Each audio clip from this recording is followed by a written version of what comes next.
Kit पाठवलं आणि यावरून त्या चांगल्याच संतापल्या।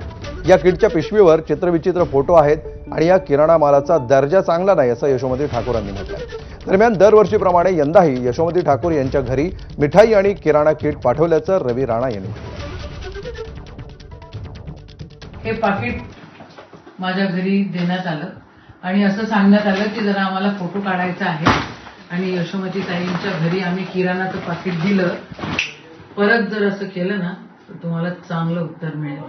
माझ्या बापदादांनी कधी बारदाना चोरला नाही। मी एक प्रतिष्ठित घरातली मुलगी आहे आणि प्रतिष्ठित घरात व्यक्तीची बायको आहे। मी असे चिल्लर धंदे तुमच्यासारखे कधी करत नाही आणि तुम्ही जर चिल्लर धंदे करत असाल तर त्याचं उत्तर आम्हाला देता येतं। तर महापालिका निवडणुकीच्या तोंडावर जालन्यामध्ये महायुतीतल्या नेत्यांमध्ये श्रेयवादावरून झुंपली आहे। शिवसेना आमदार अर्जुन खोतकर यांनी माजी